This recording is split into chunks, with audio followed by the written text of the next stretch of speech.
Los tres invitados para el diálogo de hoy son la profesora María Maya Taborda del Instituto de Estudios Regionales de la Universidad de Antioquia. Ella es antropóloga y magíster en ciencia política, investigadora del grupo Recursos Estratégicos, Región y Dinámicas Socioambientales y autora en la edición número 52 de la revista, con el artículo Respuestas locales desde la identidad a la puesta en marcha de un proyecto extractivo estatal. Los casos de Támesis y Uriticá en Antioquia, Colombia. El profesor Fabián Restrepo García, de la Facultad de Derecho y Ciencias Políticas de la Universidad de Antioquia. Él es politólogo y magíster en estudios contemporáneos de América Latina. Su área de interés abarca la participación política, los derechos humanos y el extractivismo, especialmente en el escenario de Oriente Antioqueño. También nos acompaña Hernán Porras Gallego, ingeniero forestal, especialista en gobierno y cultura política del Instituto de Estudios Políticos y hace parte de la Corporación de Estudios, Educación e Investigación Ambiental SEAM del Oriente Antioqueño. Para dar entonces inicio oficial al evento, los invitamos a escuchar las palabras del director de la revista de Estudios Políticos, el profesor Germán Valencia Gudel.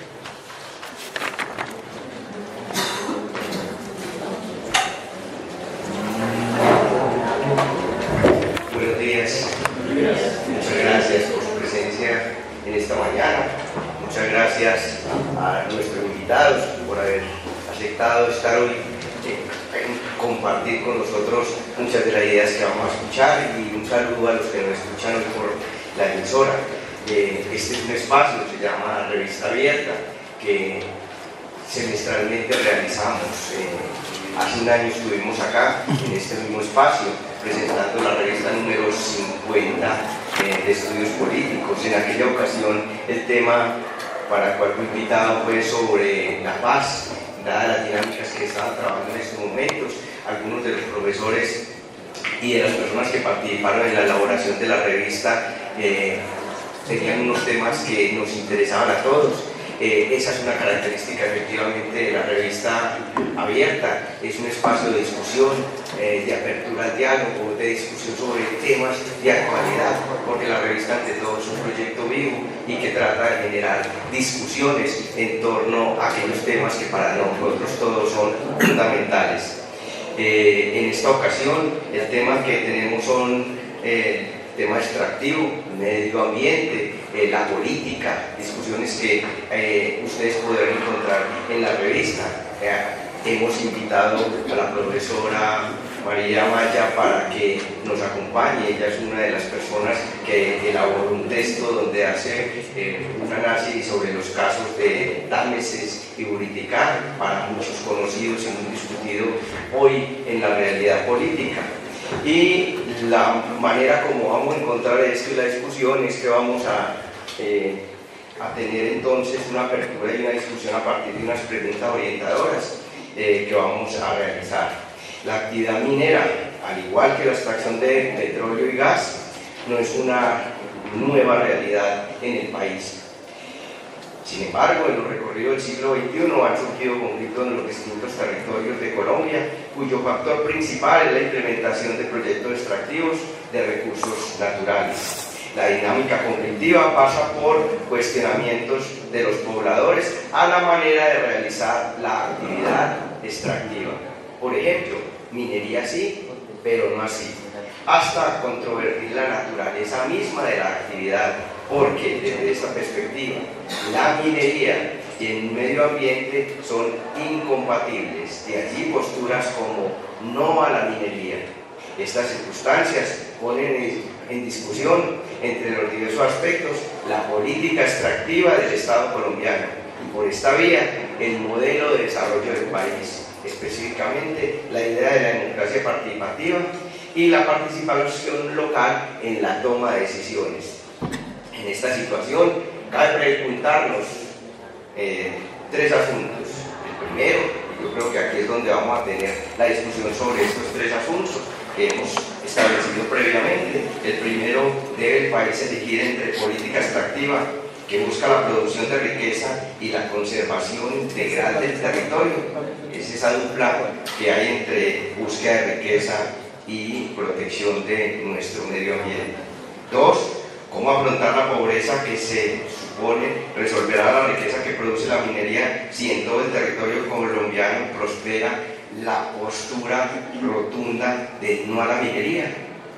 Y tercero, ¿cuál papel deberá asumir el Estado para afrontar la conflictividad minera? Estos son 3 de los temas que traemos nosotros inicialmente para que durante 45 minutos podamos abordar esta discusión, pero posteriormente tendremos la palabra a todos para poder que hagamos otras discusiones que yo creo que ustedes muy bien podrán la exposición surgir de allí y además otros cuestionamientos e intereses que hay dentro de la discusión sobre el tema minero y que ustedes pueden haber muy bien traído en esta mañana.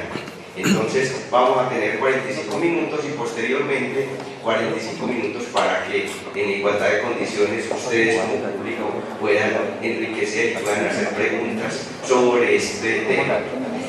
Muchas gracias de nuevo y espero nos vaya muy bien en este evento que iniciamos.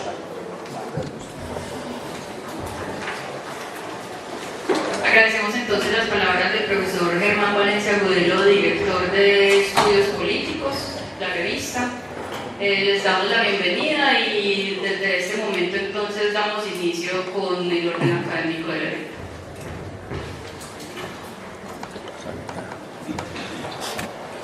Aló, ok.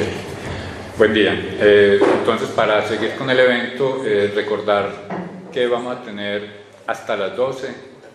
A esa hora debemos desalojar, así que hay que optimizar el tiempo, desocupar, dejar el salón libre para la siguiente clase.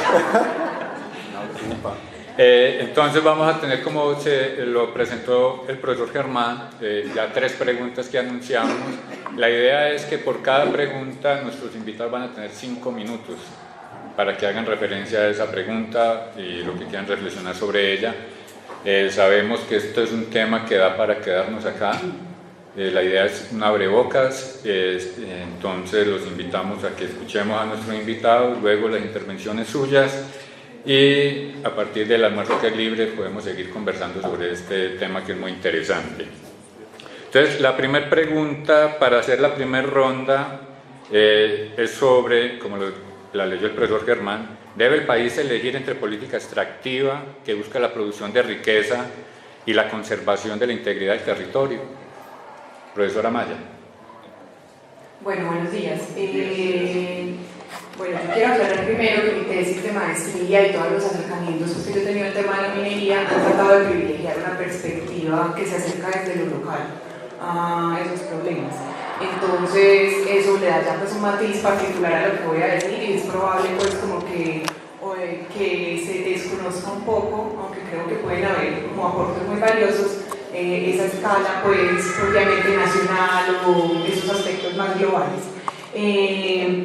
Entonces, bueno, yo creo que la pregunta en principio está planteada desde la política minera misma y en tanto en la política minera finalmente sí hay una preocupación por cómo organizar el sector, por cómo hacerlo más productivo, por cómo hacer que genere más riqueza y en ese orden de ideas muchas veces esa integralidad del territorio o esos otros aspectos que tienen son vistos como impedimentos o como restricciones para desarrollar esos propósitos. Eso desde la política minera. En cualquier caso, pues yo creo que hay un escenario que es que esa política minera desde el 2001 con el Código de Minas ha venido privilegiando cierto modelo minero basado en esa minería a gran escala, basado en las empresas privadas, en el capital extranjero, que finalmente sí ha dado para que se genere cierta conflictividad en el sector. Lo que yo creo sobre todo esa política minera es que deberían tener consideración más de esos territorios, de las particularidades, las trayectorias históricas, todas las singularidades de esos lugares donde operan. Y creo que esa es una de las debilidades pues, como más fuertes de esa política minera y que ha generado pues, como la conflictividad alrededor de la actividad. Entonces, más allá de ese dilema entre si se debería conservar, si se debería generar riqueza o conservar esa integralidad de los territorios, pues yo sí creo que debe haber una perspectiva que apunte a, como a privilegiar esa articular, a no pensarse esa generación de riqueza por fuera de la integralidad de esos territorios mismos. Y en el tema minero pues hay como un rasgo en particular, y es que yo creo que es también un problema de escala. Si nosotros vemos pues unos propósitos nacionales de generar riqueza, pues puede que la minería esté contribuyendo muy bien a ese propósito, pero finalmente habrá que ver también qué tanto en una escala local, por ejemplo, al privilegiar ese propósito de generar riqueza, realmente se está reflejando esa riqueza en esos territorios particulares. Entonces creo que ese es como un matiz particular que puede hacer que lo miremos o desde una escala nacional o desde una escala local, y que por ejemplo en lo local se vean tensiones entre estos dos propósitos cuando realmente en lo nacional no se está apuntando a tener en cuenta las particularidades de cada uno de esos lugares. Creo que es como una primera clave pues, de lo que podría ser esa política minera, tener un poquito más pues, como consideración de esos lugares o de esos espacios locales que tienen matices diferentes, que tienen formas de aproximarse a esas iniciativas extractivas diferentes, y evitar así, digamos, como que sea una actividad que nos estemos preguntando en este momento si debemos privilegiar uno u otro. Gracias, profesora María. Pasamos entonces con el ingeniero forestal, director del SEA, Fernando. Muy buenos días. Bueno, producir riqueza se mira muchas veces como si fuera un asunto del tener y poseer. O sea, la existencia o no de unos determinados recursos considerados valiosos en un territorio se considera que es riqueza. Pero la discusión sobre de dónde viene la riqueza ya está de alguna forma identificada. Es el trabajo humano, la creatividad, la innovación y la capacidad de disponer unos bienes y servicios y moverlos en la sociedad en intercambios es lo que genera la riqueza. Entonces, no es solamente la existencia del bien o recurso natural, sino la forma en que la movemos, la intercambiamos y le generamos algo que llaman plusvalor de ese bien o producto. Entonces, un país, una región, tiene que pensar que la riqueza la tiene que generar el trabajo y la creatividad con su gente, y que lo que tiene en disponibilidad de bienes, pues de qué manera la va a utilizar con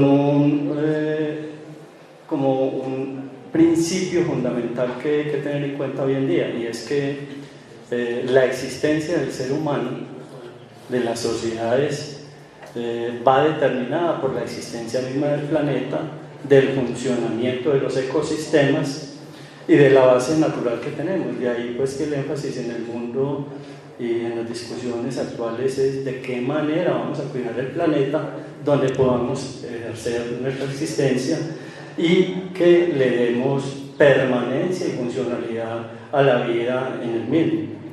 Entonces, la pregunta y la respuesta estaría más bien enfocada que sí, efectivamente necesitamos hacer y mantener la integralidad territorial, mirada desde la perspectiva del funcionamiento de los ecosistemas y de la sociedad, que nos permita pues, tener una vida digna, que tengamos un buen vivir, que seamos capaces de interactuar armónicamente entre la sociedad, el hombre y la naturaleza.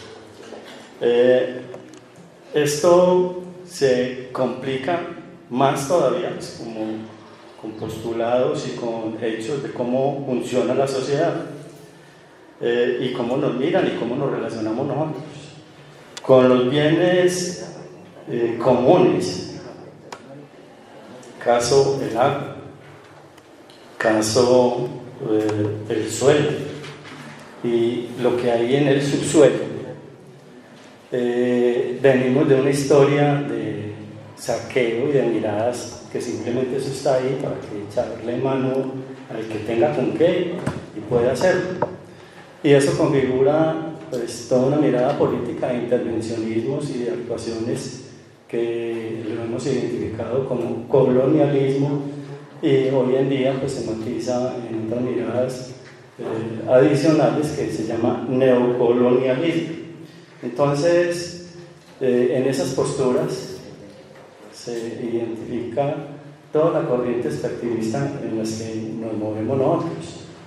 El agua en el oriente es el bien natural más apetecido y el que mayor riqueza genera en este territorio, y en uno de los bienes que más produce riqueza en el país, la hidroenergía.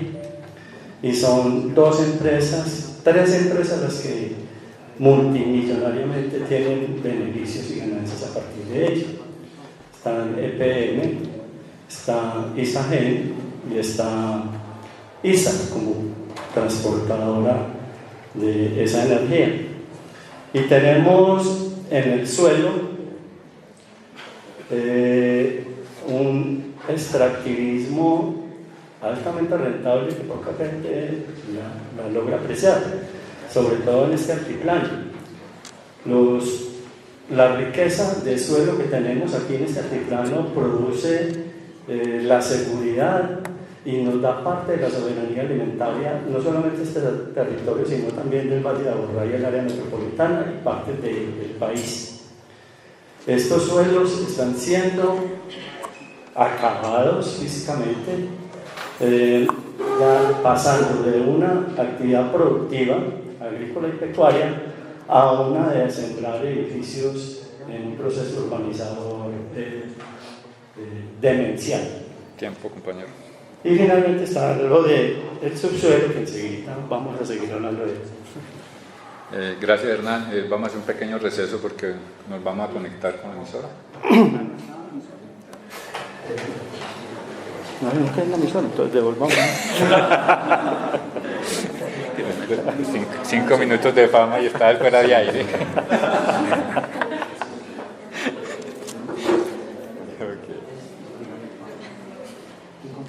¿Ya? Bueno, continuando entonces con la intervención, damos la palabra al profesor Fabián Restrepo. Buenos días. Yo retomaría un poco la postura del compañero que me antecede en la medida de cuál es el origen de la riqueza. Y eso, digamos, desde una mirada marxista, implica la relación del hombre con el medio físico que le rodea. Es decir, la estructura, Marx lo diría en algunos de sus textos, el hombre está determinado por las fuerzas de trabajo en las cuales se inserta, ¿no? Por tanto, el hecho de que el oro, los derivados del oro, algunos otros metales como el coltán marquen, digamos, grandes cifras en el mercado internacional no implica necesariamente que eso esté refiriendo a generación de riqueza, ¿no? El profesor Martínez Alier en algunos de sus textos señala que las economías extractivistas, primario exportadoras, se especializan, y esa es una tesis en realidad del profesor Samir Amin, un economista egipcio que les recomiendo mucho si les interesa el tema. Son economías que se especializan en exportar riqueza, no en generar riqueza. Y se estima que se exporta alrededor del 80% de la riqueza, ¿no? Es decir, el 80% de la riqueza se van del país, no se quedan en el país. Ahí habría una primera claridad que creo es importante de hacer. Lo segundo es que este no es un modelo nuevo para la historia del país, ¿no? Recuerden que Colombia ingresa al mercado o a la dinámica del capitalismo mundial básicamente en la dinámica primario exportadora, ¿no? Entonces en un proceso de saqueo, lo que algunos historiadores han clasificado en dos momentos de colonización, un primer momento de saqueo y un segundo momento de regulación de la presencia en el territorio. Entonces no es, digamos, un modelo nuevo. De hecho es un modelo, si se quiere ver, continuo, que tuvo una interrupción más por las dinámicas internacionales del periodo de entreguerras, pero es un proceso o es un modelo que ha estado presente no solo en Colombia, sino en la América Latina desde sus orígenes, ¿no? Es decir, América Latina y los países del sur, África, Asia, son países que se han especializado en exportar riquezas. No es que no tengamos, es que las exportamos, ¿no? Y ahí hay un asunto también que tiene que ver con los actores que empiezan a generar esos procesos de explotación y de exportación de las riquezas, que va a implicar de alguna manera una modificación de las estructuras de producción de los territorios. Es decir, los actores internacionales, las transnacionales que se empiezan a hacer cargo de renglones específicos de esa actividad exportadora, implican de alguna manera la externalización de la propiedad de la tierra, ¿no? Digamos que ese será otro elemento bien interesante de tener en cuenta, porque de alguna manera el país también empieza a perder soberanía sobre sus recursos, ¿no? Y quizás el ejemplo más grande, a mí por lo menos me asusta un poco, es la actividad de las mineras chinas en el Urabá, que literalmente se llevan las piedras en los barcos para generar el proceso de procesamiento en alta mar y así evitar pagar los impuestos que la nación genera. Vemos que es un fenómeno bastante complejo que no implica necesariamente generación de riquezas.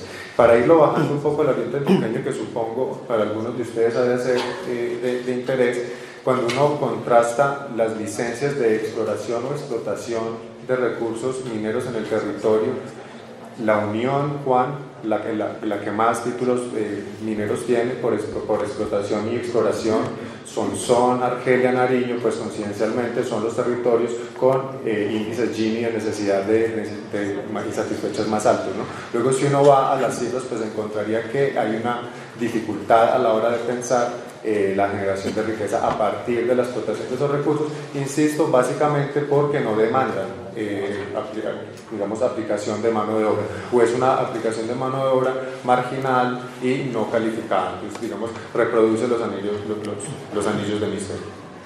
No haga eso, que lo asusta a uno. Usted piensa en esa cosa. Lo siento, pero es que como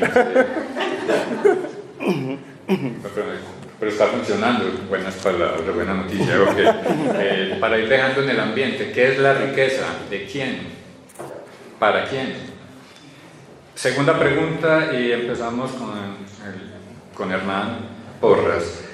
¿Cómo afrontar la pobreza que se supone resolverá la riqueza que produce la minería si en todo el territorio colombiano prospera no rotundo la minería?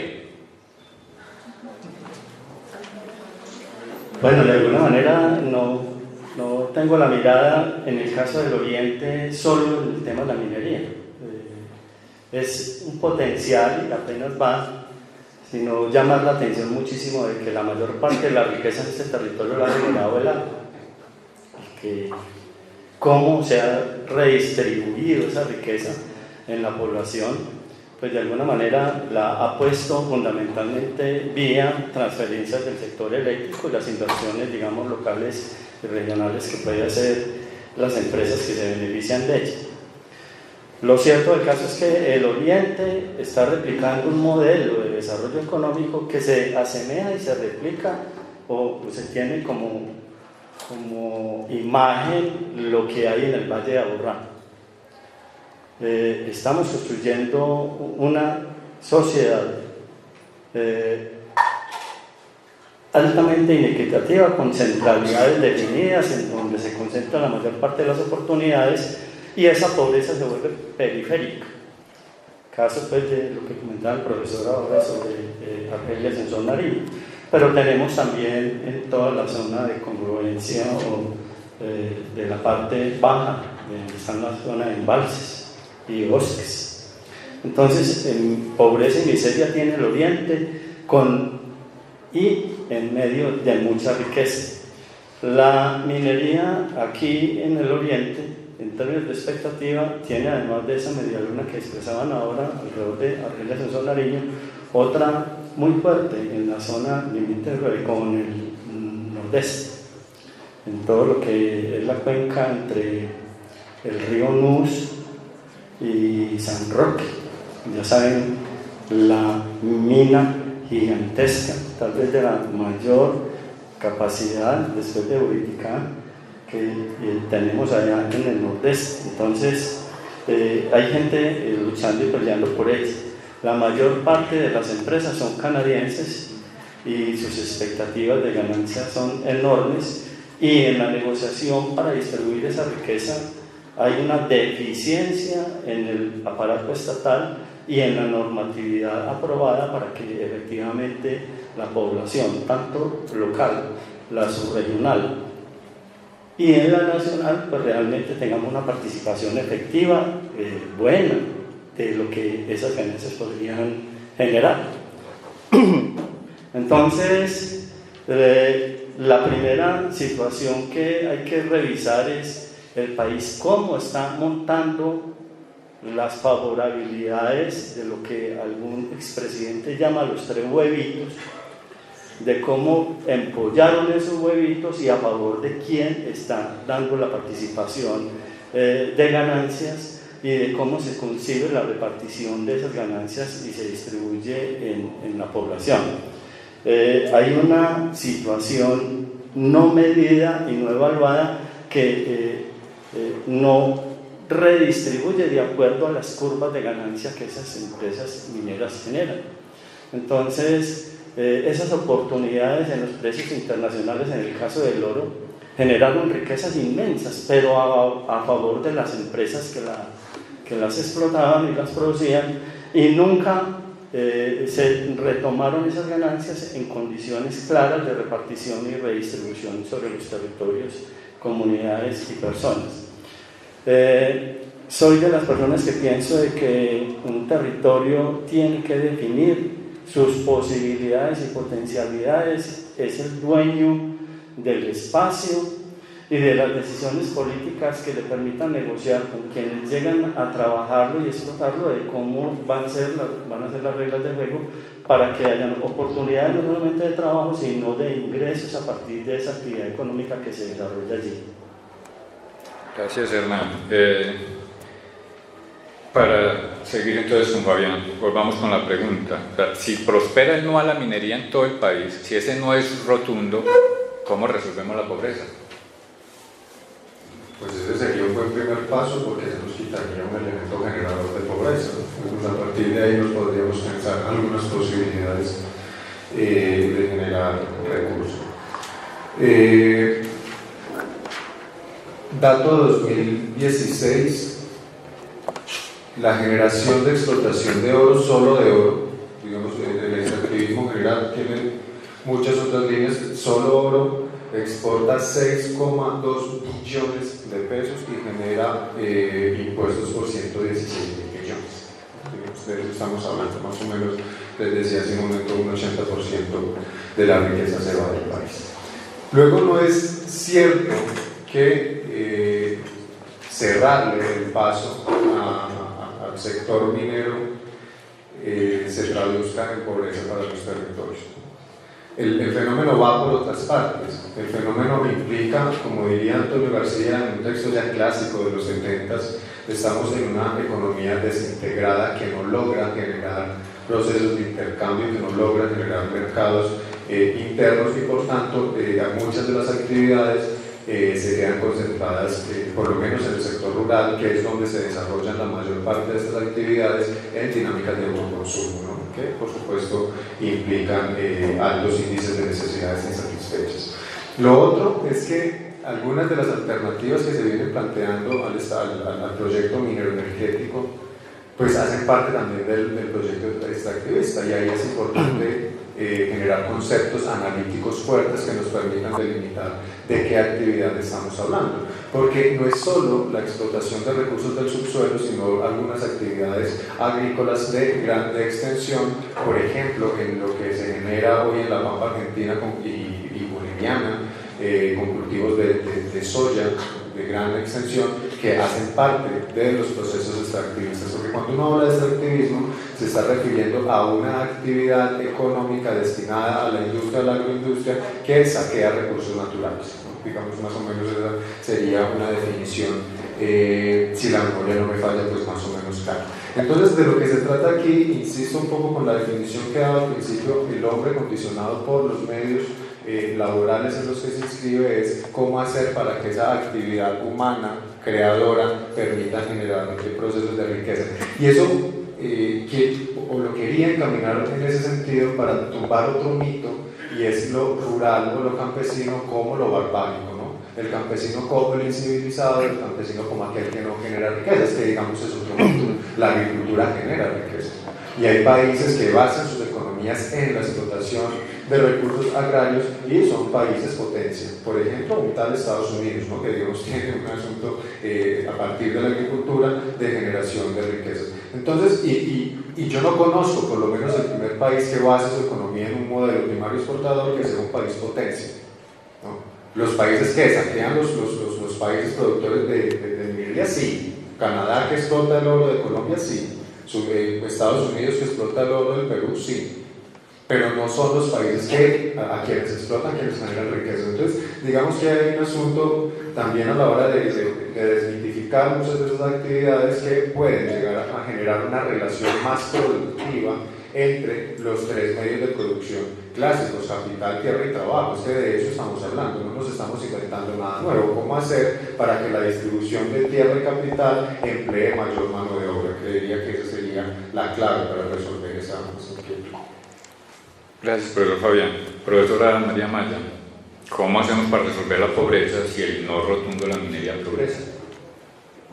Bueno, no, yo quería empezar por la pregunta, pero es porque esa imagen, pues como que está prosperando uno a la minería en todo el territorio, pues también es cuestionable, y creo que tiene que ver también con una intención discursiva como de mostrar una amenaza en ese no a la minería. Yo creo que sí hay unos lugares donde han prosperado ciertas acciones, como las consultas populares, como los acuerdos municipales en su momento, que finalmente trataban como de reclamar mayor autonomía frente a esas decisiones del territorio, y bueno, particularmente algunos de estos lugares creo tampoco son muy relevantes como para esa producción nacional en términos de minería. Entonces creo que hay pues un matiz interesante que es importante destacar. Yo creo que el problema de fondo finalmente es por la distribución de esas cargas y beneficios de la minería, y no creo igual que en todas partes prospere esa postura de no a la minería así planteada, tan radical, y eso lo muestra pues como la diferencia de los dos casos que yo trabajé, que son Támesis y Buriticá. O sea, si bien en Támesis logró en su momento consolidarse una postura mucho más fuerte alrededor de ese no a la minería, con ciertos matices, pues hay sectores que van mucho más con el no a la minería como una actividad en general, y otros que les parece que no minería en Támesis particularmente. En Buriticá, por ejemplo, nunca, o sea, esta consigna nunca llegó a expresarse de esta manera, ni siquiera las personas que estaban desvinculadas de la actividad minera y que son finalmente las personas más ligadas, pues más las personas de Buriticá. Pero sí, en este caso muestra una población minera, de origen minero, de familias mineras que nacieron con mineros, que tienen toda una larga trayectoria alrededor de la actividad, pues que sería también como incoherente plantearles una postura radical de no a la minería. Entonces creo que hay otros lugares del país donde finalmente sí hay una inclinación más hacia esas actividades, y que pues habría que preguntarse cuáles son los cuestionamientos de ellos al modelo minero, que son otros diferentes. Pero la pregunta sí va más a qué forma de minería, quién realiza la minería, cómo, incluso el cómo también es importante en ese modelo, y creo que entonces, habría que después como en lo de matizar la postura de no a la minería como una amenaza en general, como también mirar ya discursivamente cómo se construyen esos argumentos que llegan a plantear radicalmente un no a la minería, pues radicalmente como lo plantea la pregunta, pues. Gracias, pero no es radicalmente como plantea la pregunta, hay sectores que son radicalmente como la pregunta. Sí, hago esa aclaración. Tercera, para ir cerrando acá el ciclo y abrir ya el debate con el público, nuestra última pregunta entonces: ¿cuál papel debe asumir el Estado colombiano en esta situación de la minería y la conflictividad que está generando? Entonces empezamos con el profesor Fabián Restrepo.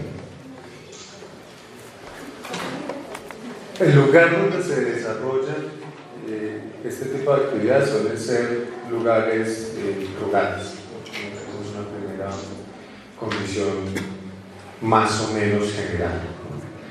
Según la misión rural del año 2016, estiman que alrededor del 60% de los municipios de Colombia estarían ubicados entre ser semirurales o rurales. Quiere decir que la actividad se está presentando en lugares donde se concentra alrededor del 60% de la población. Y si eso es así, el problema no es solo de minería, sino que el problema es de la estructura rural en esos territorios, ¿no? En los cuales, esto es una tesis del profesor Absalón Machado, cuando hay una apertura de la estructura rural, y por estructura rural estoy entendiendo los diferentes actores que se relacionan o a partir de la producción rural, según el profesor Absalón Machado, una de las características de las economías extractivas es que al ingresar un nuevo actor a la estructura, en este caso el capital financiero, genera una modificación de esa estructura, ¿no? Pero la característica de esa estructura, en nuestro caso, es que estamos frente a una estructura bimodal de la tenencia de la tierra, que necesariamente va a generar una exclusión del sector que implica la mayor parte de la población que habita esos territorios, es decir, los campesinos. Entonces, lo primero que habría que hacer en clave institucional es generar una serie de políticas que reformen la estructura rural para propender por lo menos en el mediano tiempo la conformación de una estructura multimodal en la tenencia de la tierra. Quiere decir garantizar acceso a la tierra a campesinos con poca o sin tierra. Pero que ahí no se termina el problema también tiene que ver con acceso a tecnología, con acceso a créditos, con acceso a recursos para hacer del campo una actividad viable que genere riquezas. Porque si el campo empieza a generar riquezas, y ojo que la actividad agropecuaria, la actividad rural es una actividad que se renueva, a diferencia de la minería que saquea y agota recursos. Y ahí estaríamos hablando de una generación de recursos un poco más, por un lado democrática y por el otro lado más estable, más sensible en el tiempo. Entonces estamos hablando de, y digamos que este es un punto particularmente sensible en el momento histórico del país, donde desde diferentes sectores se viene planteando la necesidad de democratizar el acceso no solo a la tierra sino al capital, que signifique que el país entre en un escenario de modernidad no socialista como lo quieren hacer ver algunos sectores, que de una forma maniquea, sino de una forma moderna en el capitalismo. Esto es producir riquezas, ¿no? Es hacer esos procesos de empleabilidad para generar riqueza. Entonces creo que el Estado debe en un primer momento intervenir en esa estructura rural para democratizar el acceso a los medios de producción. Gracias, Fabián. Damos la palabra a Hernán Porras. Sí, de acuerdo con la mayor parte de las opiniones que nos da el compañero. Hay que trabajar por la integración socioterritorial del mundo de lo rural, de manera que el campesinado, sus pobladores rurales, en términos democráticos y de forma activa, tomen parte en las decisiones que afectan a su territorio. El Estado tiene que seguir reforzando y reconociendo esa participación de la ciudadanía y sus organizaciones en las definiciones de su presente y de su futuro. De eso no nos cabe la menor duda. Debe de incorporar el elemento cultural como un reconocimiento de las existencias de esas comunidades en los territorios donde se desarrolla la minería. Debe darle participación directa y de beneficio a los habitantes de ese territorio y promover en términos productivos y culturales el mejoramiento de sus actividades económicas que se desarrollan en ese territorio, participando desde las empresas mineras mismas, con sus vecinos, iniciativas de innovación productiva y de mejoramiento y participaciones en cadenas de valor que crean y recrean esa riqueza espacial y territorial que tienen las comunidades rurales. Indudablemente el campesinado debería ser el gran protagonista tanto de beneficio y como de continuidad del generador de la riqueza en el campo. Sin ellos volvemos de nuevo a echarle otros elementos adicionales de competitividad y de confrontación que hemos acabado de tratar de negociar en esos acuerdos de paz. El Estado debería tener una política fiscal minera muchísimo más clara, de tal manera que le dé participación a las diferentes instancias. Ese término de que las regalías todas se van para Bogotá porque en los territorios se las roban, para ellos robarse la gran realidad en Bogotá. Ese pensamiento hay que cambiarlo, y hay que darle participación desde la vereda, el corregimiento, el municipio, a la región, y ahí sí, finalmente, hablar de que las participaciones en los beneficios llegan a la nación, y no al contrario, debería de marcar un cambio pues, en esos relacionamientos del Estado central vía local de manera diferente. En términos de los impactos y atención a los impactos negativos de la minería, es indudable que hay que ser muchísimo más exigentes. Ese papel de las corporaciones autónomas regionales como autoridades ambientales está en entredicho, y no debería estar exclusivamente en la parte ambiental en manos de ellos, sino darle también muchísima más preponderancia a comunidades y a los municipios, para que finalmente digamos que si vamos a trabajar la minería en el país, realmente seamos capaces de hacerlo, beneficiando a la gente y garantizando el cuidado y la protección ambiental, que es nuestro mayor bien común. Gracias, Ana. Finalmente la profesora María Maya para pasar al público. Bueno, no, yo creo que acá pues, lo principal es que creo que sí deben haber ciertas reformas en el sector o en la construcción de ese modelo minero. Pues yo creo que el ordenamiento minero del territorio ha tenido cierto poder especial por estar circunscrito hacia orden nacional frente al ordenamiento del territorio que se deriva de otro tipo de actividades o de intereses.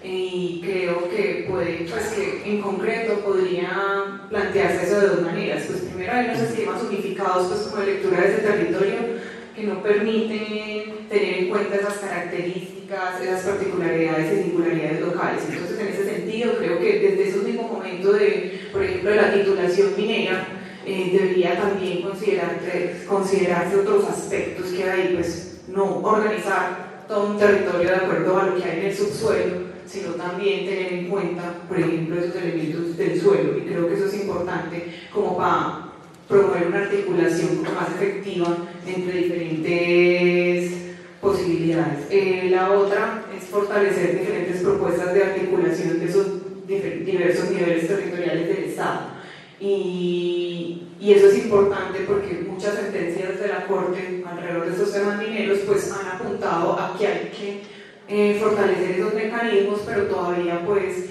creo que es el elemento más a partir del cual hay más conflictos mineros. Entonces creo que eso puede ser importante, mecanismos concretos de articulación de esas instituciones, eso para poder pensar también en lo ambiental, para poder pensar en otras alternativas locales económicas, y todo esto va sobre todo a poner también en cuestión la actividad minera, no la actividad minera misma, sino poner en cuestión precisamente esos aspectos como dónde realizar minería, cómo realizar minería, quién realiza la minería, en el que creo que el Estado debería tener un papel mucho más activo, y a eso deberían apuntar las reformas. De acuerdo pues como con Hernán, en que finalmente la participación es uno de los aspectos en los que debería avanzar mucho más el Estado. Y ya en un momento pues como de que se estén realizando esas intervenciones, creo que un aspecto importante también tiene que ver con esa relación Estado con esas empresas extractivas, y como por ejemplo hay requerimientos en términos de información, pues de que la información sea mucho más de libre acceso, que creo que es un ámbito muy cerrado, que incluso los que trabajamos este tema tenemos dificultades a la hora de conocer ese mundo minero. Entonces otro aspecto. Muy bien, muchas gracias. Han estado muy curiosos con el tiempo. Justo vamos entonces a darle la palabra al público. La idea es que ustedes planteen algunas preguntas para nuestros invitados, y acá haríamos, según el tiempo y sus intervenciones, pues alguna ronda. Entonces vamos a empezar con la primera. Quienes desean plantear algún interrogante, la mano más arribita que eso. 1, vamos bien, 2, 3, 4, 5, 6, 7, 8. 8. 9, no negué a la profesora. 9 y 9. Listo, entonces vamos 9. Vamos a pasar este micrófono y vamos a dejar acá. Entonces, el amigo que está detrás de Harry. Juan, es que estos temas. Juan. Gracias. Bueno, no, como en general para todos, para que lo vamos poniendo como la reflexión, aunque se toca de alguna manera, digamos, el tema de la comunidad, ¿cierto? No se centra en las personas, digamos, este debate, y me parece que es necesario entenderlo un poquito, digamos, desde sus formas de permanencia en el territorio, desde cómo ven ellos, digamos, estos procesos extractivos, ¿cierto? Y de alguna manera, digamos, en el título hablábamos de defensa del territorio y creo que se queda corto un poquitico, digamos, el escenario. Me parecería interesante que puntualizáramos un poquito, entonces, como por plantear la pregunta en firme, que puntualizáramos un poquito cuál es ese entendido, digamos, de la defensa del territorio y cómo esa defensa del territorio nos ayuda a construir otros escenarios distintos a estos modelos extractivistas que se vienen imponiendo en territorios como el oriente antioqueño y otros del país en general. Yo para la tesis, ¿no? El 2. El 2, ¿dónde nos quedó el 2? Ahí está el 2. Buenos días, mi nombre es Ricardo Loaiza, estoy acá con mi grupo de tecnología de saneamiento ambiental.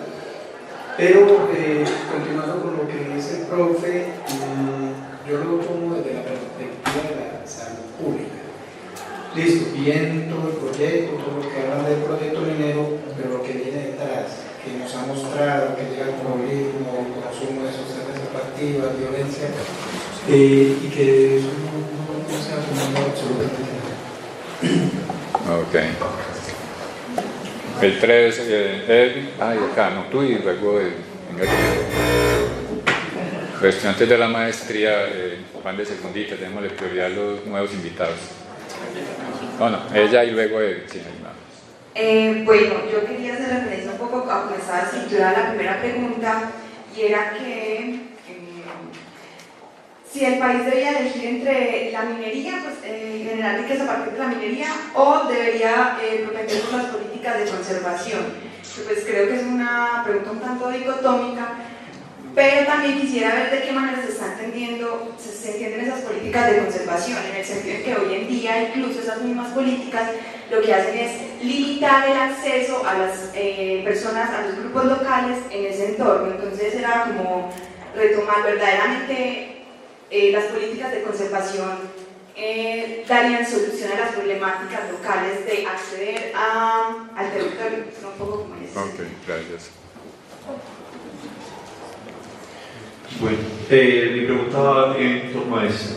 Cuando hablamos de mejorar la participación de las regalías de los territorios y que el argumento, digamos, desde el Estado es descentralizar eso, porque eso va generando una especie de, digamos, de corrupción alrededor de esos recursos, digamos, a mí también me parece un peligro del proceso nuevamente ese proceso de descentralización, porque eso favorece que esas élites locales que pueden acceder a ese recurso derivado de las regalías, digamos, se muestren mucho más a favor de las políticas extractivas, ya que ahí sí vale la pena correr el riesgo social que implica, pues, como el costo social que implica la extracción minera.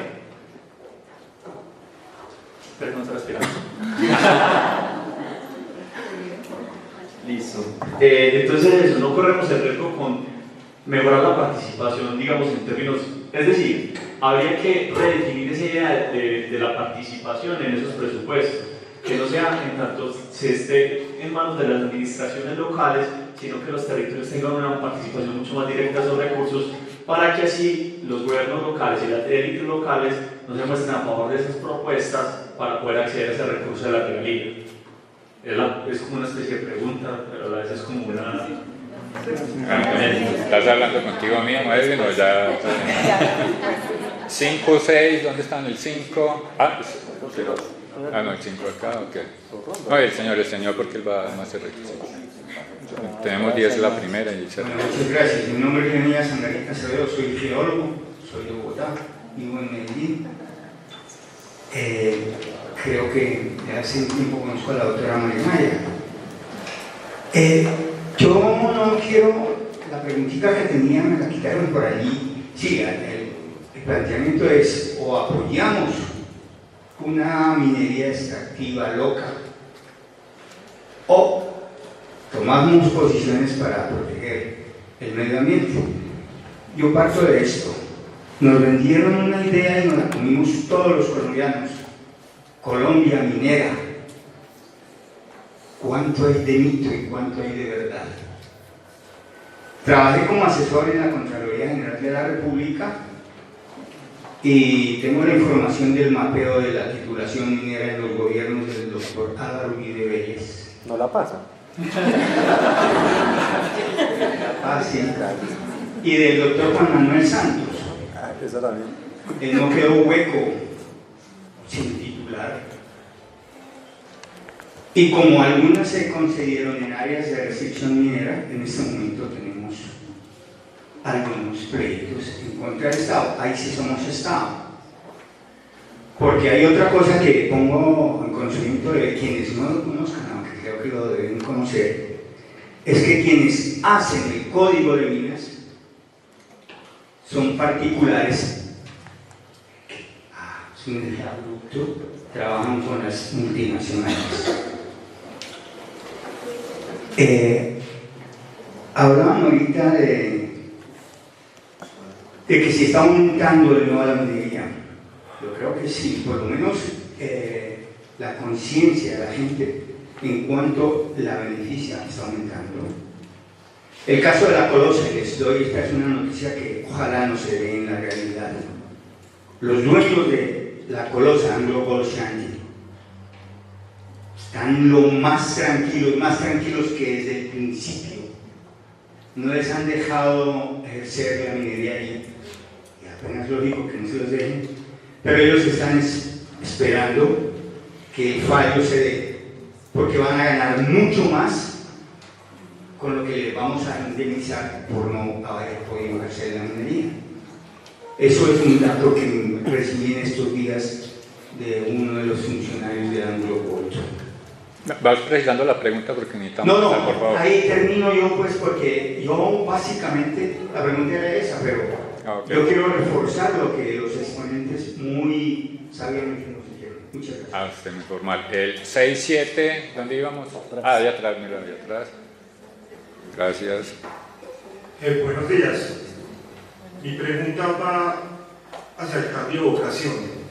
¿Qué está pasando en la ruralidad cuando un campesino que trabaja 6 meses para cultivar su cosecha, para producir su cosecha, y que cuando tiene su producción, sus ingresos no dan para subsistir, y que al lado tiene la minería, que se va a la mina y que con un mes de trabajo consigue lo que hace en un año? ¿Qué está pasando entonces en la ruralidad al respecto? ¿Se está cambiando la vocación del campesino? La minería está propiciando que esa vocación se cambie, y qué va a pasar con la producción de alimentos si no se detiene de pronto ese cambio de vocación que está pasando en la ruralidad. Ok, gracias. ¿Quién sigue? 7, acá hay el 8, ¿quién es el 7?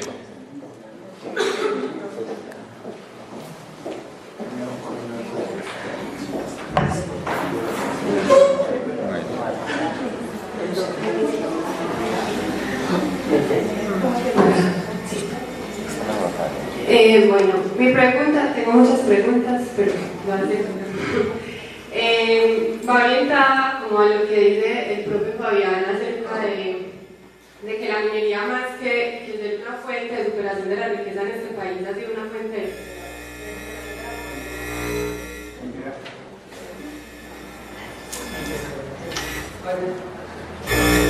Ay, la voy a hacer así, que más que ser una fuente de superación de pobreza, ha sido una fuente de generación de pobreza. Entonces, en ese sentido, como en los cambios que se proponen, que debe tener la institucionalidad, pues, fuente de generación de pobreza, en que las poblaciones mineras tienen, pues, conflictos sociales muy fuertes, tienen, pues, grandes índices de desplazamiento, de violación a los derechos humanos. Entonces, en ese sentido, lo que hablaban del papel de la institucionalidad, realmente, ¿cuál es el papel que juegan cuando, digamos, esa institucionalidad se tiene que enfrentar a que tiene una especie de contrato con las multinacionales que tiene el país en los territorios?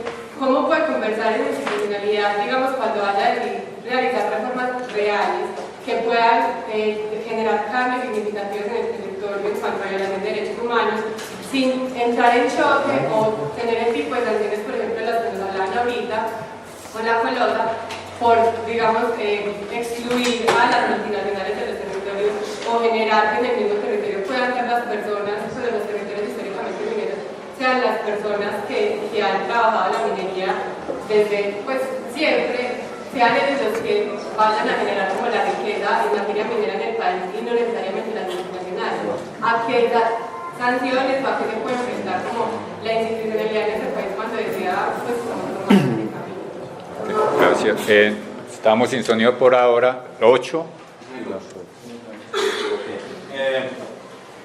Un caso que lo relaciono con el proyecto Ituango, el impacto en el ecosistema y sus dinámicas con el agua y el suelo. En este momento pues ya no hay vuelta atrás, ya se está que culmina el proyecto. Ese proyecto, supuestamente la riqueza se va a quedar aquí en la región, es un proyecto local. Los constructores son internacionales, pero es un proyecto de empresas públicas. Esa riqueza sí se verá reflejada en esa comunidad abandonada durante tantos años. Se verá reflejada o pasará lo mismo que pasó en el Oriente. Esa es mi pregunta. Ok. ¿Aló? Bueno. 9. No, la 10 es la última, la 10. Había un 9.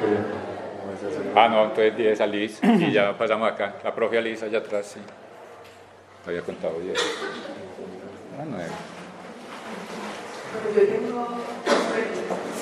La primera tiene que ver con lo que planteaba la profesora María sobre si realmente hoy se está diciendo no a la minería en Colombia, porque de todas formas en ciertos contextos para nosotros es un lugar común, porque digamos que tal vez no queremos la minería, decirle no a la minería, pero de todas formas hay muchos actores en el país que le han apostado y le vienen apostando hace mucho rato a la minería. Entonces yo creería que sí, digamos más bien la respuesta tendría que ser sobre esos nuevos territorios donde se están dando.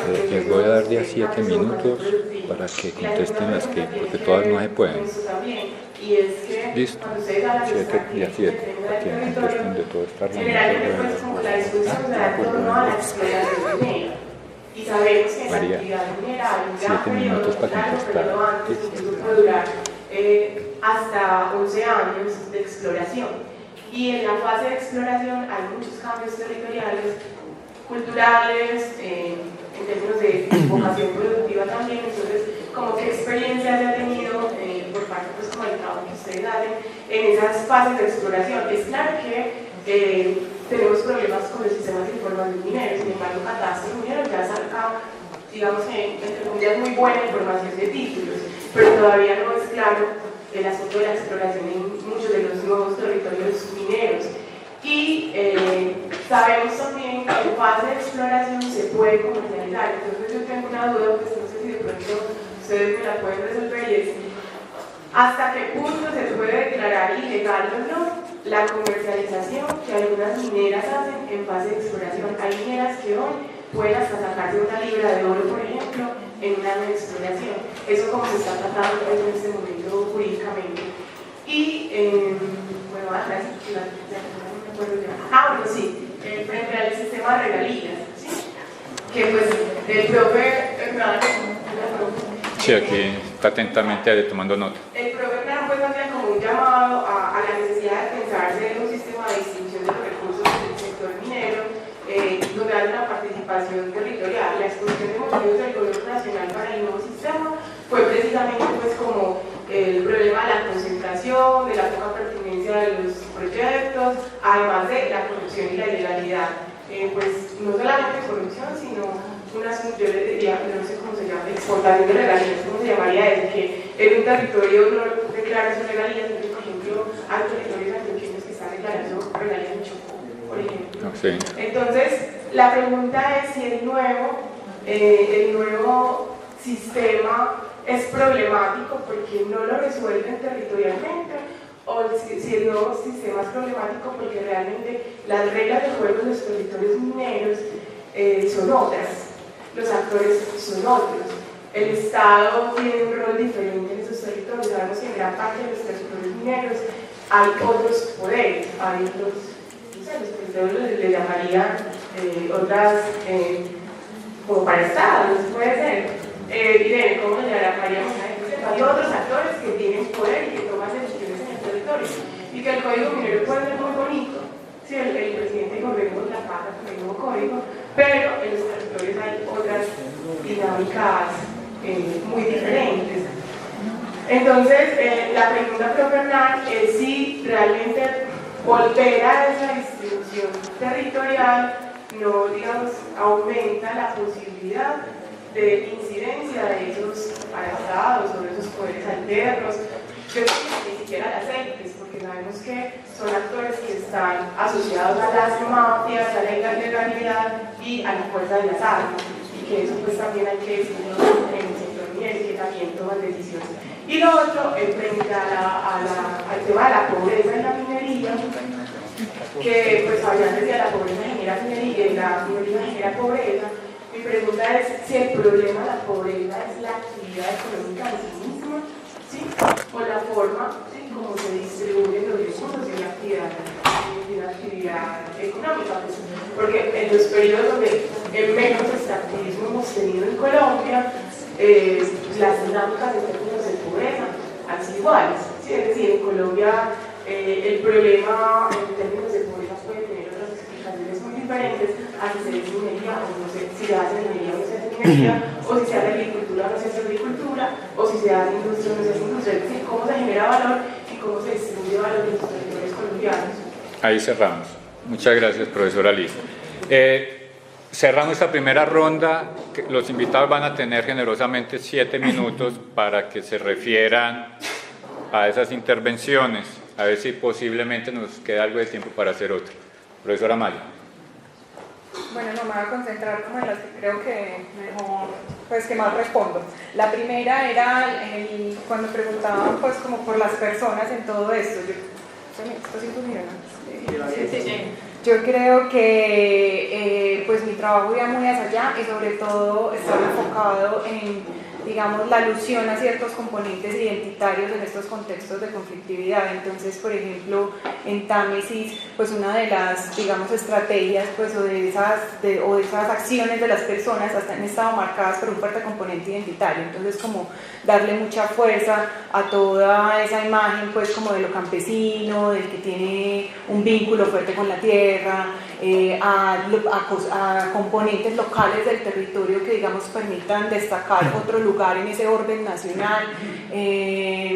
Y en Buritica, en cambio, pues como es un escenario tan conflictivo, pues que finalmente hay unos mineros, pero hay otra población pues que ha estado dedicada a la agricultura, esa identidad se ha utilizado sobre todo para mediar en esas relaciones entre las personas. Entonces ha habido otro tipo, pues como todas esas mismas ideas de la representación del minero como el desordenado, el que se gasta la plata ahí mismo, han tenido una fuerte incidencia como para mediar en esa conflictividad minera entre los mismos actores que hay en el territorio, y muchas veces incluso pues el asunto importante en Buritica, por ejemplo, ha sido cómo contar esa historia de Buritica y destacar si son o no un pueblo minero. Y creo que eso es importante porque también parte de esa misma acción de las personas. O sea, yo creo que en cómo construimos un discurso alrededor de nuestra misma identidad para incidir en esa política, pues también pues se está destacando sobre todo esa acción de las personas. Frente a la apuesta por el no a la minería, que decía yo que que en donde ha prosperado esa postura pues no son los lugares que más contribuyen, me enfocaba sobre todo en los recursos que generan. Muchos de estos lugares pues no sabría pues exactamente cuáles, pero son lugares donde no hay intervenciones en este momento, lugares donde la minería es una posibilidad entre otras, que si bien hay unos títulos mineros, pues todavía no podría contabilizarse pues como esa producción en toda la producción nacional. Entonces en ese sentido pues no serían muy relevantes como para ese grueso de la producción nacional. Eso no quiere decir pues que estas posturas no tengan todo un sentido en esos lugares y que creo que sí ha habido un fenómeno que ha ido masificándose un poco alrededor de esa postura del no a la minería. que también pues tiene toda una construcción discursiva alrededor de eso, finalmente para tener incidencia política y con unas reivindicaciones muy válidas, pues también de defender ciertas vocaciones o otros intereses de proyección de futuro de los territorios. Con lo de la fase de exploración, ahí creo que hay algo importante y es destacar pues como el caso de Támesis. En Támesis pues no hay explotación minera, y aunque no hay explotación minera es uno de los casos que más identificamos, por ejemplo en Antioquia, como esos conflictos alrededor de la minería. Es un conflicto sobre todo alrededor de la titulación, alrededor de unos planes de minería en el territorio. Y creo que eso es importante porque hay unos efectos pues como importantes de destacar, como por ejemplo que hay especulación alrededor de las tierras, que hayan monocultivos como el pino que han empezado a prosperar en ciertas veredas, y creo que esos impactos es importante considerarlos y bueno, a eso va la discusión también de si por ejemplo la licencia ambiental debe hacerse antes de la fase de exploración, y yo creo que pues finalmente ya hay unos títulos otorgados pues que ya están ahí y no hay mucho que hacer, pero creo que una de las posibilidades sí sería pues como preguntarse qué pasa en todo ese proceso de exploración, porque creo que ahí está en parte toda esa conflictividad minera en ciertos territorios. ¿Ya? Muchas gracias, María. Vamos con Hernán. Bien, puedas. Gracias. Yo lo que veo en la pregunta sobre la defensa del territorio que hace Juan es que comunidades locales o regionales frente a la minería y a otros procesos de megaproyectos de explotación de recursos naturales y del territorio, pues no quedan más opciones que asumir la defensa y el cuidado de lo que se tiene. Pero en sí mismo la defensa del territorio requiere, además de la capacidad de organización y movilización de sus habitantes, claridades frente a qué es lo que se quiere defender en perspectivas de futuro, en consolidación de un territorio para la vida y para, digamos, el funcionamiento de los ecosistemas que éste tiene y provee. Porque podemos llegar a situaciones, y de hecho en algunas partes ha sucedido, que la gente se defiende de la minería, pero entrega su territorio a otros, digamos, fenómenos económicos igualmente extractivistas y dañinos y destructivos del entorno ambiental y natural que tiene. Entonces, la defensa del territorio requiere una capacidad también creativa y productiva para desarrollar todas las otras potencialidades y posibilidades que el territorio tenga en beneficio de sus propios habitantes. O sea, es un ejercicio de soberanía y de autonomías territoriales que indudablemente desde la minería se debe potenciar para que se abarque en toda su plenitud.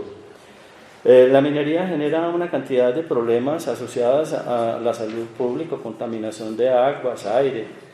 Tiene unas manifestaciones de contaminación de aire en estas grandes explotaciones, e indudablemente que la salud pública debe de ser uno de los temas de atención y de motivo de ocupación y reclamo permanente de las comunidades locales.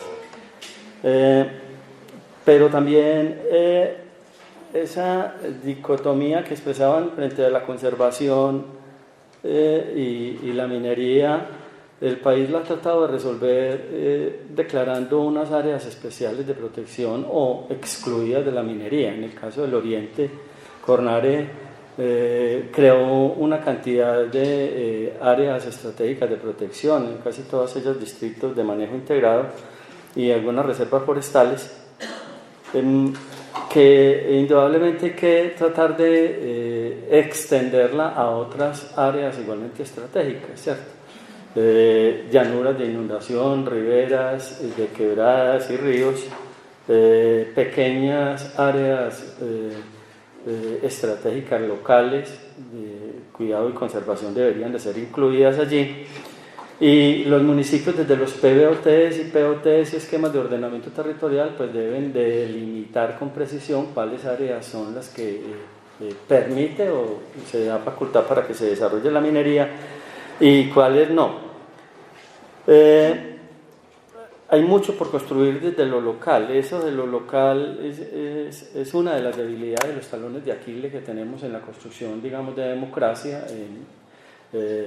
en la definición de cuál es el futuro y el sueño que deseamos construir todos.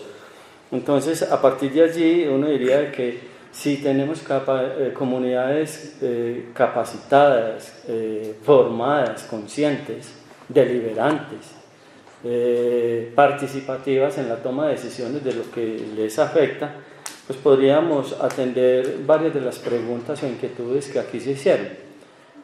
Sabemos de esas debilidades y sabemos de la capacidad y fortaleza que tienen las organizaciones armadas que intimidan a cualquiera de nosotros, individuos u organizaciones, pero también sabemos de las construcciones y resistencias que han hecho las comunidades para defenderse de esos actores armados que, digamos, pescan, y es más, ejercen esas acciones armadas es para pescar en río revuelto y ser capaz de determinar que los beneficios y las riquezas de los territorios fluyan a esas organizaciones ilegales y no lleguen a las comunidades locales y regionales. Por eso, capacidad de organización, conocimiento de la Constitución Nacional, ser capaces de incidir en la modificación de normas y de las leyes que consideramos son lesivas a los intereses sociales y comunitarios, debe de estar en el orden del día, la movilización y el reclamo y la capacidad de gestión de las comunidades locales. Solo así, pues, no justificaríamos que la plata se vaya desde nuestros territorios y nuestras riquezas se van desde nuestros territorios. Una partecita de ella, que es ínfima, como lo decía Fabián ahora, vía impuestos nacionales. Pero la mayor parte de la riqueza de los territorios se monta en barcos y se van. Se van por nuestras carreteras o se van por el río Magdalena. Y muchas de ellas se están yendo por medios electrónicos y tarjetas. El caso de los suelos de aquí, del altiplano, en construcciones, aquí hay inversionistas internacionales comprando lo que otros edifican de aquí. O sea, la riqueza se está moviendo por múltiples canales y no la estamos viendo cómo es que unos cuantos se enriquecen a costa de la pérdida de la base natural y de la riqueza no renovable que tenemos. El suelo es uno de ellos. Finalmente, me dice nuestro moderador, ¿cómo hablar con las multinacionales? Eso requiere también formación y capacidad política, tanto nacional como de quienes son nuestros negociadores y mediadores en todos esos tratados de libre comercio, en las relaciones internacionales, en esos pactos y acuerdos que está firmando permanentemente el país y que nos liga y nos obliga y nos determina muchas de las cosas aquí, que inclusive se salta la normatividad internacional, se salta y pasa por encima de la Constitución Nacional. Entonces tenemos pactos como ese que estamos entrando, a la OCDE. Es así que nos va a apretar otra cantidad de acciones económicas, de que nosotros trabajamos mucho, pero finalmente seguimos pobres, porque el fruto de ese trabajo y de esa productividad que nosotros tenemos, le montan canales, le ponen tuberías, le montan circuitos electrónicos y esa riqueza termina al norte y el sur seguimos trabajando fuertemente como los burros de siempre. Muchas gracias, Hernán. Profesor Fabián, bien pueda, 7 minutos. Yo voy a intentar como recoger todas en algunos comentarios. De alguna manera el nivel político-jurídico está pensado o está diseñado para alejar la toma de decisiones de las comunidades. Digamos, esa es una característica en este tema del extractivismo. Y eso se logra mediante una serie de recursos, a veces disfrazados de componentes técnicos, cuyo acceso al lenguaje o al código que se maneja es de difícil acceso en muchos escenarios, incluso para escenarios académicos, es decir, crean un lenguaje de difícil acceso para las comunidades. Lo otro es ese funcionamiento también jurídico que crea una serie de barreras a la hora que las comunidades construyen escenarios de resistencia. Por ejemplo, el subsuelo es propiedad de la nación. Ya con eso hay una restricción bastante significativa a la hora de construir reivindicaciones por parte de las comunidades frente a esos escenarios, ¿no?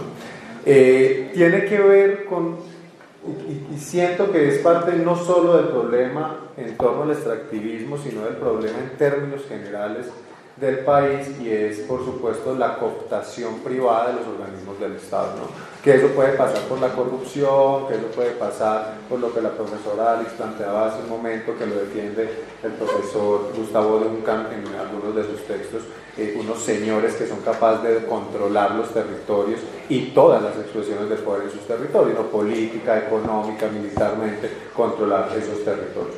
Eso tiene que ver, obviamente, con el funcionamiento del Estado en su expresión política, que no cumple con una de las funciones esenciales del Estado, que es velar por la protección de los derechos de sus ciudadanos, ¿no? Digamos, de sus contratantes, para volvernos un poco puntuales con eso. Entonces, frente a esa dificultad de funcionamiento institucional, ¿no? Uno queda a veces con la sensación de, si desde la nación no se resuelve, ya lo intentamos desde lo local, ya lo volvimos a devolver a lo nacional, entonces ahora lo volvemos a retornar a lo local, ¿no?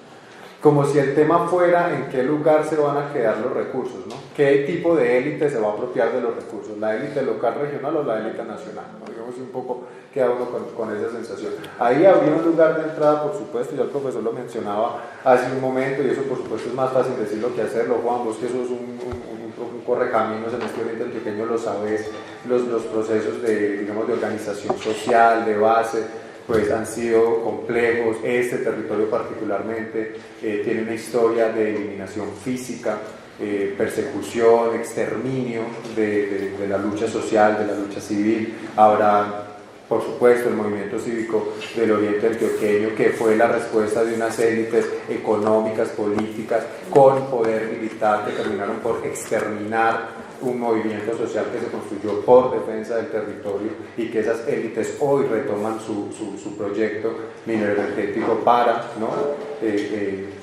Desarrollar su actividad económica. No es fortuito entonces que esas actividades se desarrollen en los lugares que mayor victimización se creó sobre el territorio. Por ejemplo, San Luis, que expulsó las 3/4 partes de su población, y justo en los lugares donde se crearon esos conflictos minero-energéticos, hoy se desarrollan grandes proyectos, por ejemplo, un tal Porvenir, ¿no? Por poner solo un ejemplo. Entonces, frente a esas situaciones, la necesidad de construir organizaciones de base importantes, creo que es muy importante lo que la profesora mencionaba hace un momento en términos de acceso a la información. Yo creo que la academia aquí tiene un papel importante a la hora de, y lo hablábamos ayer, de mostrar esos otros discursos que a veces no se hacen tan evidentes, ¿no? Los discursos del habitante de la vereda, que tiene una forma de relacionarse con su entorno. El profesor Hugo Selmerman le llamaría eso unas epistemologías de lo cotidiano, que no por no pasar por las lógicas de la ciencia grande dejan de ser conocimientos. Yo creo que eso es importante, y es un poco para responderle también al compañero frente a los cambios de vocación, y es que no estamos hablando solo de una actividad de acceso a recursos económicos, sino de una actividad del hombre con su medio físico. Eso, digamos, trasciende incluso el simple hecho de acceder a un salario, aunque el salario sea a veces importante, pero va mucho más allá de eso, ¿no? Son concepciones culturales, políticas, económicas, que por supuesto deberían ser tenidas en cuenta a la hora de pensar la construcción de modelos de crecimiento o de modelos de desarrollo un poco más democráticos y sostenibles en el tiempo. Lo otro es, en este asunto de los niveles que el sistema jurídico-político construye, lo que los marxistas llamarían la superestructura, construye para preservar esas relaciones de fuerza frente o cuando aparece un actor externo, en este caso capital financiero internacional, saca la posibilidad de tomar esas decisiones incluso de la nación, ¿no? Digamos, esto se resuelve en los tribunales de la OMC, como lo planteaba el compañero hace un momento, las sanciones internacionales que se vienen, y ya tenemos ejemplos, ¿no? El fallo que la OMC profiere contra el Estado colombiano por las afectaciones, y es que hay que tener la cara muy dura, que le crea el Estado colombiano a la Drummond en Santa Marta y en La Guajira por haber interrumpido su actividad económica, ¿no? Y eso en plata, para no ir muy grande, quiere decir que el Estado colombiano le pagó a la Drummond la medio varita de 10.000 millones de pesos para que extraiga carbón. Es decir, les pagamos para que se lleven el carbón. Eso es un absurdo y eso hay que ponerlo en sus justos términos. Es eso. Claro, cuando uno va y lee la sentencia judicial, pues eso está adornado con muchas palabras muy bonitas y muy rimbombantes que a veces los abogados generan, pero digamos que en términos generales es eso. Sin embargo, alternativas hay, con esto termino. La posibilidad de renegociar los tratados de libre comercio son reales. Hoy Donald Trump renegocia el tratado de libre comercio con Estados Unidos, entonces hay posibilidades que existen. Gracias, profesor Fabián. Les propongo aprovechar 15 minutos que nos quedan para que formulen algunas preguntas, pero solo la pregunta. Si se ponen a ilustrarlas, se nos acaba el tiempo. Entonces podríamos hacer una pequeña ronda para que también quede tiempo en la mesa. Levanten la mano cuáles pueden ser, que no podríamos hacer mucha. 1, 2 y 2. Listo. Ya me dio hambre también. Estuvimos cansados. Yo voy a hacer 2, o sea que ya no serían 2 sino 3. Esa gente del SEAN siempre así. Las autoridades ambientales tienen un rol que cumplir a Ya es para la usted. protección del ambiente y la regulación de los proyectos mineroenergéticos. Entonces, básicamente, ¿cuáles deberían ser las transformaciones que deberían incorporar las corporaciones autónomas para hacer efectivo y eficaz el ejercicio que deberían de cumplir constitucional y legislativamente según lo que está estipulado? Y la segunda es más puntual para la profe, y es que ella habla pues, de la experiencia de Támesis, y en esa medida creo que todos conocemos de varios paradigmas, entre esos el paradigma occidental que está asociado a todo el tema neoliberal, pero también un paradigma originario que es el que defienden las comunidades indígenas, ancestrales, pues que hablan del tema del buen vivir. Y es entonces la experiencia de Támesis se podría acercar un poco a las configuraciones que las comunidades campesinas, indígenas y afros, que no estoy segura si Támesis hay afros, creería que sí, pero indígenas sí se tienen acerca del buen vivir, de toda la propuesta del buen vivir.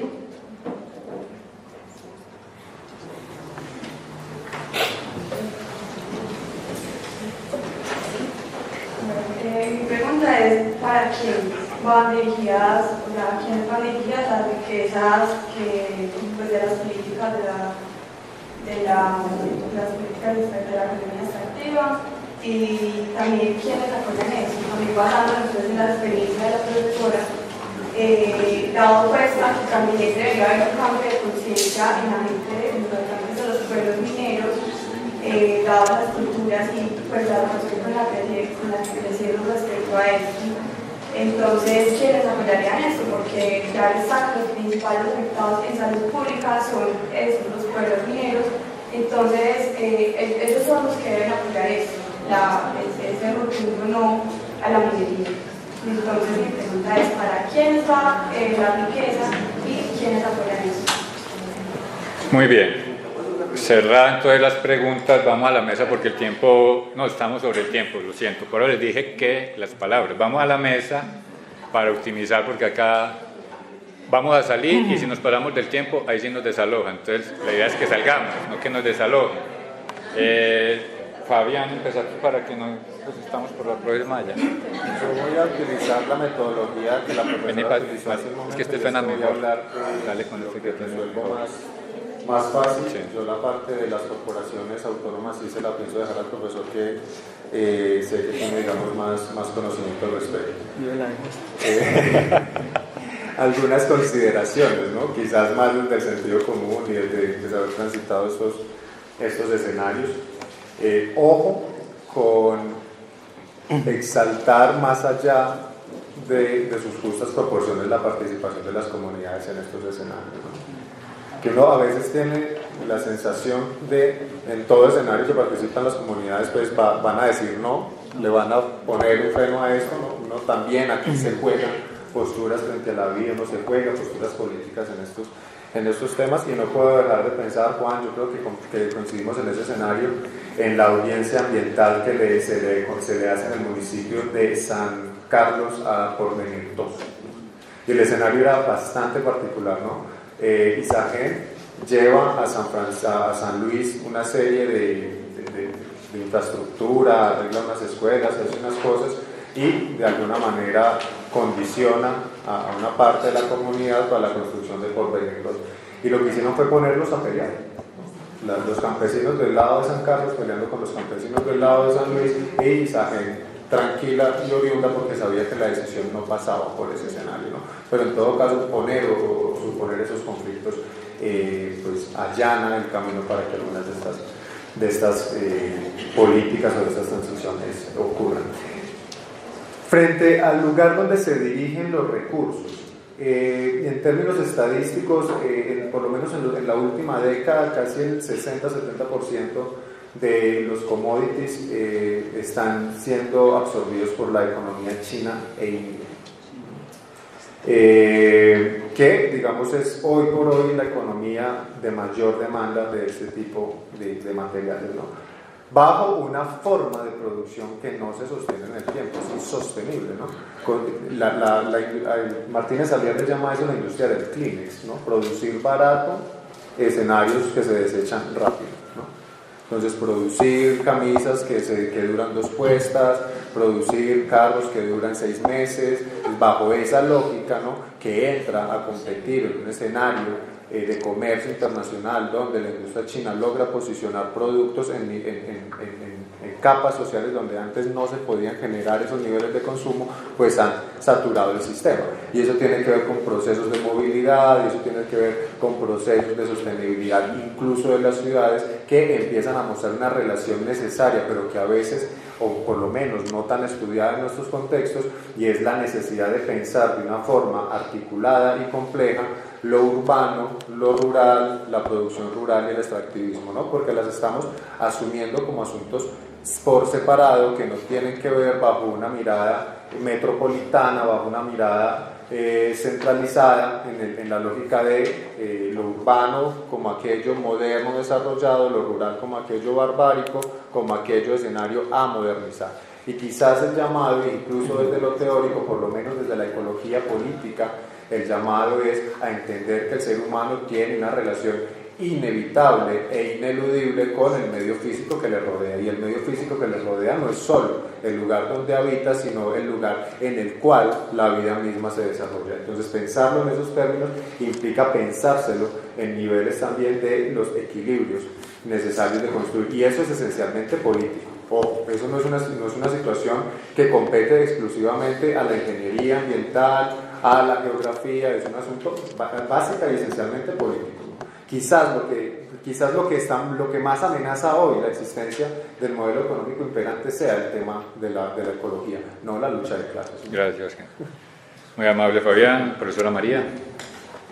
Bueno, no, con la pregunta de Támesis específicamente, creo que si bien hay un acercamiento de ciertos sectores de Támesis a propuestas alternativas, a incluso pues acercamientos como a ciertas posturas ambientalistas, pues también hay otro montón de complejidades locales. O sea, no, por ejemplo, hay cuestiones como el cultivo del café o que no necesariamente están rompiendo con ese esquema y no son actividades pues, sobre las que haya un cuestionamiento directo. Entonces creo que sí, hay un acercamiento pues, a ciertas ideas, por ejemplo, la promoción de cultivos orgánicos, a propuestas de autoconsumo, pero también hay pues, como paradojas que es importante empezar a señalar. Por ejemplo, una de las actividades pues, que ha tomado mucha fuerza recientemente es la empresa Frudelca, que es un monocultivo pues, grande de cultivo de cítricos, que es finalmente el jugo de naranja que compramos en D1. y es una empresa que vincula a gran parte, pues contrata mucha mano de obra pues en Támesis, entonces es importante por eso. O sea, sí hay un acercamiento a ciertos discursos, sobre todo desde ciertos sectores, pero también pues como que cuestiona un poco los alcances, como si realmente hay otra propuesta alternativa a ese modelo.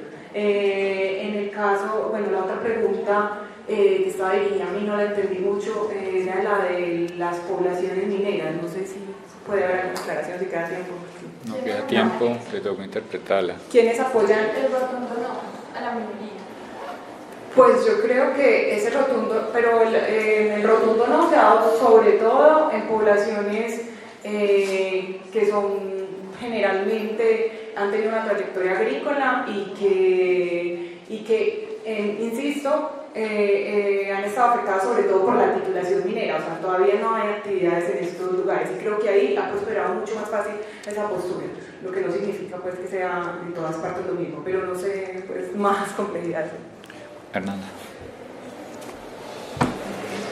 Bueno, la pregunta de Liliana frente a lo de las autoridades ambientales. En este país está bajo cuestionamiento el papel de las autoridades ambientales y su funcionamiento y operación. Lo cierto del caso es que de las pocas entidades que el Estado tiene de carácter regional para atender asuntos territoriales más allá, más abajito del departamento, son las corporaciones autónomas regionales, y yo soy de las personas que creo que hay que mantener la defensa de ese tipo de institucionalidad, y lo que hay que tratar es de mejorar su desempeño y funcionamiento y su conexión con lo local y con las organizaciones sociales, pero que también la estructura de cómo funciona el régimen político en el país, de dependencias en ese esquema electoral y de ejercicio de poderes que tenemos, pues la permea muy fácilmente y la convierte en otra cosa. Hay que encontrarle solución a eso, hay que buscar cómo se independiza el accionar de la autoridad ambiental de los intereses económicos y políticos en los territorios, de manera que haga un ejercicio muchísimo más casi que autonómico, como el nombre lo dice, de corporaciones autónomas regionales. Entonces la descentralización, por ejemplo, de la autoridad ambiental con los municipios, eso se puede hacer. No puede delegar la autoridad, pero puede entregar muchas de las competencias que tienen las corporaciones autónomas, y sin embargo se sigue concentrando allá. Yo les quiero recordar y decir, Cornare es de las corporaciones más ricas que tiene el país, y esa riqueza se la genera no la minería y no el agua, y Cornare trabaja aliado con sus productores, con sus generadores de energía, no en función de la protección del agua por encima de esos intereses específicos, sino que debería estar cumpliendo pues el mandato constitucional de que el interés general por encima del particular se impone, más todavía cuando inicialmente Ijagen era del Estado y ahora ya sabemos que es de una multinacional. Entonces ahí hay dificultades y problemas que tendremos que resolver, pero eso hay que darle debate público y encontrarle alternativas. Finalmente, pues yo quería decir que todo territorio y sus comunidades deben de aprovechar al máximo los bienes que posee y potenciarle en beneficio de sus comunidades, de sus pobladores. Y no es solo el trabajo. O sea, la riqueza no es darle trabajo a la gente tiene mucho trabajo, los campesinos, todos los días, antes de que amanezca hasta que anochecen, tienen trabajo. La gente no está pidiendo trabajo, la gente está pidiendo que la riqueza sea redistribuida, y el Estado tiene que buscar y encontrar las formas, y nosotros de ofrecerle alternativas para que esa riqueza realmente llegue a ellos. Muchas gracias. Bueno, muy amable a nuestros invitados, la profesora María Maya, a Hernán Porras, un egresado de nuestra especialización. Yo no me aguanto decir esto porque cuando uno viene a esta sede tan hermosa, yo me acuerdo que la especialización que hizo Hernán la realizamos fue en Quirama porque no había sede. Esa fue le agradezco pues, a Hernán esto, a Fabián Restrepo también por su intervención. Los invitamos a leer la revista Estudios Políticos número 52, también está en línea, encontrarán allí algunos artículos sobre el tema del día de hoy y otros de otro carácter, por supuesto en el campo de la ciencia política. Esto sigue siendo un abrebocas, ustedes saben que el tema de la minería y de manera más amplia el extractivismo sí que es un debate general, porque hasta donde seguimos la producción de riqueza pasa por dos asuntos que son los seres humanos y la naturaleza, y de allí el rompedero de cabeza de cómo vivir y producir riqueza sin afectar estos dos llamados recursos. Muchas gracias a ustedes y Julián nos va a hacer una invitación.